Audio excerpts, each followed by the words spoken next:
खुलुमबाय बेयो बड'लेण्ड इंखं टेलिभिजन दिनै 24 जुन 2021 बृहस्पतिबार खालि सानसेनि बरादखौ नोंथांमोननि खाथियाव लाबोदों आं सदानन्द दैमारिया।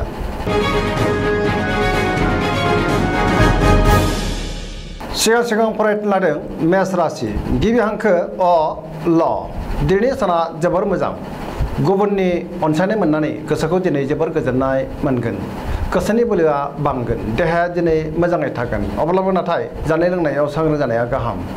मोननो गोनांथारखौ दिनै मोननो हागोन रांखावरियाव जोबोर मोजां होनजायो गोबां धोन आरजिनो हागोन आया बांगोन बेफार फालांगियाव मोजां मुलाम्फा मोननो हागोन। मावनो लानाय खामानिखौ थि समावनो आरो गोरलैयैनो मावफुंनो हागोन बबेबा सिगांनि आद्रा खामानिखौबो दिनै मावफुंजोबनो हागोन। न'खराव अनलायनाय फैगोन समाजाव गोबां मान मोनगोन बयनिबो गोसोखौ दिनै जै खालामनो हागोन। लाइमोनफोरा गोसोनि साननायखौ फोरमायलायनो हागोन गोसोआ दिनै जोबोर रमान्टिक जागोन गोसोनि साननायफोरखौ फोरमायनो हागोन आरो गोसोनि साननाया जाफुंगोन। जेरावखि थाङा मानो जेरावबो मोजाङैनो दावबायनो हागोन गुबुनजों बाख्नाय जागोन गोबां खामानि मावनो गोसो दुंखांगोन। फरायसाफोरा फरायनायाव गोसो दुंगोन आरो मोजां फिथाइ मोननोबो हागोन।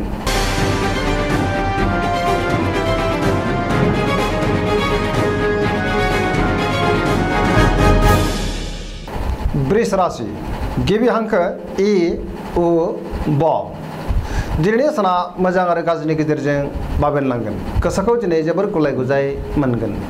सोरबा लोगोजों एना एनि जानोबो हागौ। मावनो लानाय खामानिखौ थि समावनो मावफुंनो हागोन रांखावरियाव मोजां होनजायो बेफार फालांगियावबो मोजां मुलाम्फा मोननोखौ हागोन। न'खराव बिसि फिसायनि गेजेराव अनलायनाय फैगोन देहाया दिनै बारा मोजां थानाय नङा लोमजानाय मोनगोन जानाय लोंनायाव सांग्रां जानाया गाहाम। जायखि खामानि मावा मानो दिनै मोजाङैनो मावफुंनो हागोन आरो गोरलैयैनो मावफुंजोबगोन। सोरबा लोगोनिफ्राय गाज्रि खौरां मोननो हागौ। सेंग्रा सिख्लाफ्रा गोसोखौ दिनै जोबोर आला खाला मोनगोन अदेबानि गोसोनि अहंखाराबो बांगोन बिमा बिफानि अननाय आरो बोरखौ मोननो हागोन। फरायसाफ्रा फरायनायाव गोसो दुंखांगोन आरो मोजां फिथाइ मोनगोन।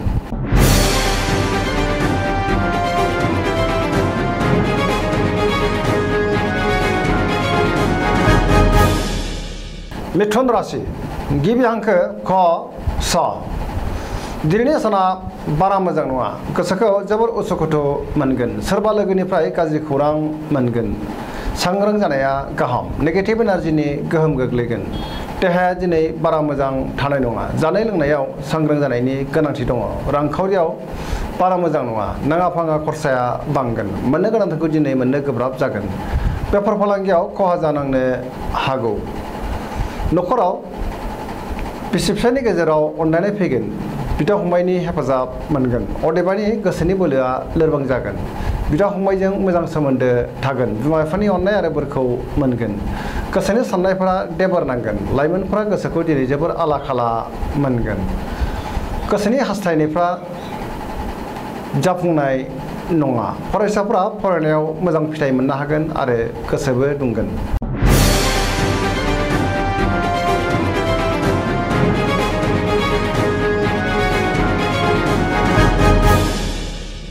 कर्कट राशि गिबि हांखो ड ड ह दिनैनि साना जोबोर मोजां गोसोखौ जोबोर गोजोननाय मोनगोन।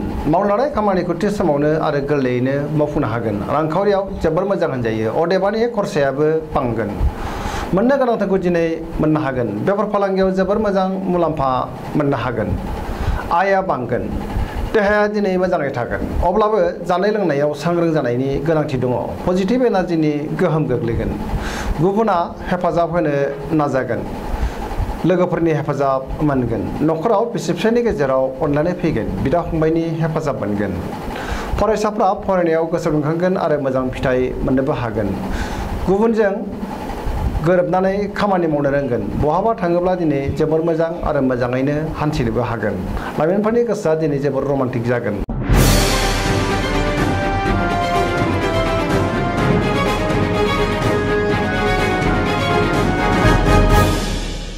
सिंह राशि गिबि हांखो म ट दिनैनि साना जोबोर मोजां गोसोखौ जोबोर गोजोननाय मोनगोन बयनिबो अनसायनाय मोनगोन। मावनो लानाय खामानिखौ थि समावनो आरो गोरलैयैनो मावफुंनो हागोन। रांखावरियाव दिनै जोबोर मोजां होनजायो। गोबां धोन आरजिनो हागोन। बेफार फालांगियावबो गोबां मुलाम्फा मोननो हागोन। आयआ बांगोन। न'खराव अननाय फैगोन। गोसोनि बोलोआ दिनै बांगोन। गोबां खामानि मावनो गोसो दुंखांगोन। गोसोनि साननायफोरा जाफुंगोन। अब्लाबो बांद्राय लुबैगोन। समाजाव मान मोनगोन। न'खराव बिसि फिसायनि गेजेराव अननाय फैगोन। लाइमोनफोरा दिनै गावबा गावनि गोसोनि साननायफोरखौ फोरमायलायनोबो हागोन आरो गोसोआ दिनै जोबोर रमान्टिक जागोन। गुबुननि थाखाय नाङा फाङा जेंनायाव गोग्लैनांनोबो हागौ। सांग्रां जानाया गाहाम।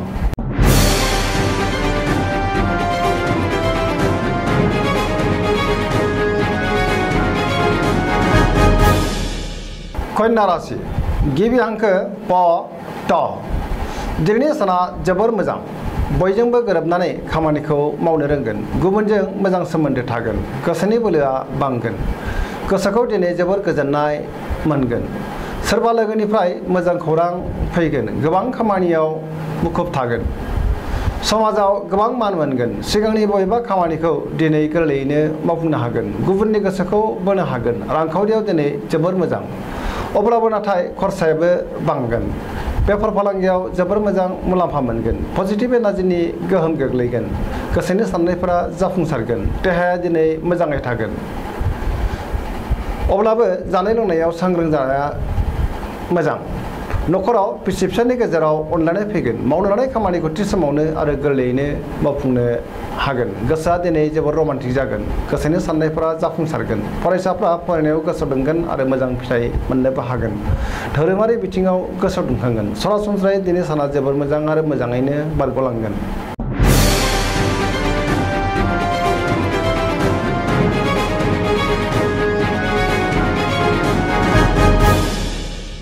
तुला राशि गिबि हांखो र ट दिनैनि साना मोजां आरो गाज्रिनि गेजेरजों बाबेनलांगोन। गोसोनि बोलोआ बांगोन। गोसोखौ दिनै जोबोर गुलाय गुजाय मोनगोन। गोसोनि साननायफोरा टेबरनांगोन।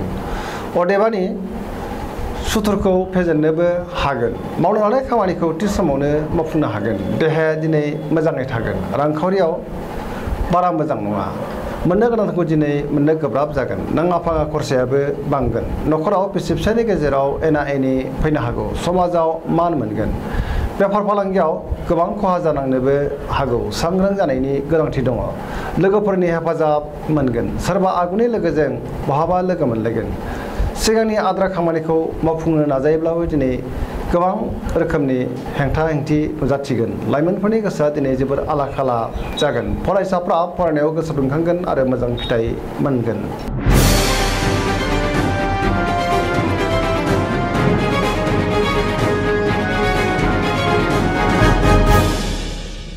वृश्चिक राशि गिबि हांखो न स दिनैनि साना जोबोर मोजां। समाजाव गोबां मान मोनगोन। बयजोंबो अनसायजागोन। बयनिबो अननाय मोनगोन आरो गुबुनखौ अननो रोंगोन। गोसोखौ दिनै जोबोर गोजोननाय मोनगोन। सोरबा लोगोनिफ्राय मोजां खौरां मोनगोन। मावनो लानाय खामानिखौ थि समावनो आरो गोरलैयैनो मावफुंनो हागोन। पजिटिभ एनार्जिनि गोहोम गोग्लैगोन। गोसोनि साननायफोरा जाफुंगोन।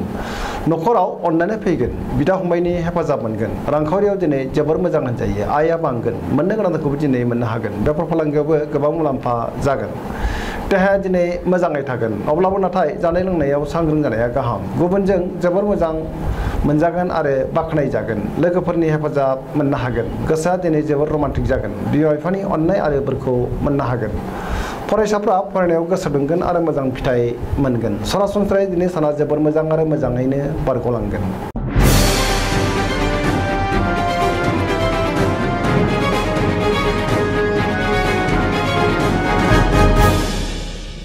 धनु राशि गिबि हांखो ध फ भ दिनैनि साना मोजां आरो गाज्रिनि गेजेरजों बाबेनलांगोन। गोसोखौ जोबोर उसुखुथु मोनगोन। सुथुरा बांगोन। सोरबा लोगोनि सायाव फोथायनाय गैयै जागोन। मावनो लानाय खामानिखौ मावफुंनायाव गोबां हेंथा हेंथि नुजाथिगोन। मावनो लानाय खामानियाव नेगेटिभ एनार्जिनि गोहोम गोग्लैगोन। गोसोनि साननाया देबारनांगोन। रांखावरियाव बारा मोजां नङा। मोननो गोनांखौ दिनै मोननो गोब्राब जागोन। बेफार फालांगियाव खहा जानांनो हागौ। सांग्रां जानाया गाहाम। समाजाव मान मोनगोन। देहाया दिनै मोजाङै थागोन।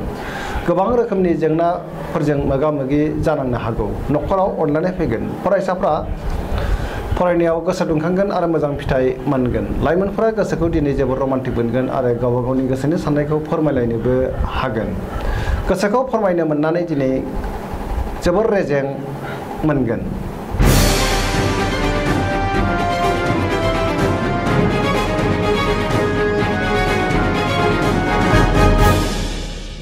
मकर राशि गिबि हांखो ख ज दिनैनि साना बारा मोजां नङा। गियाननि आंखाल जागोन। मोजां गाज्रिखौ साननो रोंनाय नङा। गोसोखौ जोबोर गुलाय-गुजाय मोनगोन। गोसोआव दिनै जिंगाया बांगोन। गोसोआ जोबोर गिलुं-गिलुं जागोन। देहाया मोजाङै थागोन। अब्लाबो नाथाय जानाय लोंनायाव सांग्रां जानाया गाहाम। रांखावरियाव मोजां नङा। मोननो गोनांखौ दिनै मोननो गोब्राब जागोन। नाङा-फाङा खरसायाबो बांगोन। बेफार फालांगियाव खहा जानांनो हागौ। सांग्रां जानाया गाहाम। न'खराव अनलायनाय फैगोन। गोसोनि बोलोआ लोरबां जागोन। समाजाव मान मोननो हागोन। सोरबा लोगोआ गाज्रि नोजोर होखोमागोन। बहानिफ्रायबा गाज्रि खौरां फैनोबो हागौ। गुबुननि गोसोखौ बोनो हानाय नङा। नेगेटिभ एनार्जिनि गोहोम गोग्लैगोन। लाइमोनफोरनि गोसोआ दिनै जोबोर लोरबां जागोन।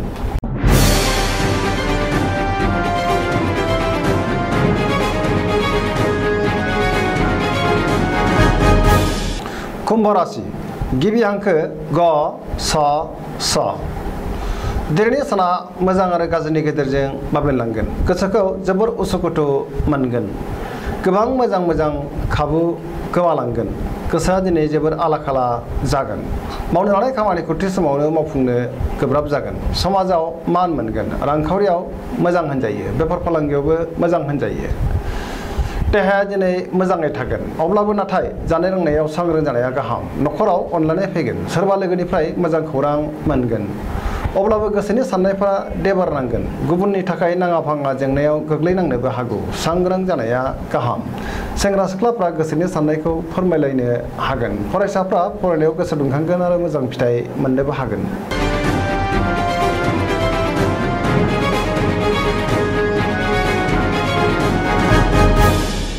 मीन राशि गिबि हांखो ड स दिनैनि साना जोबोर मोजां।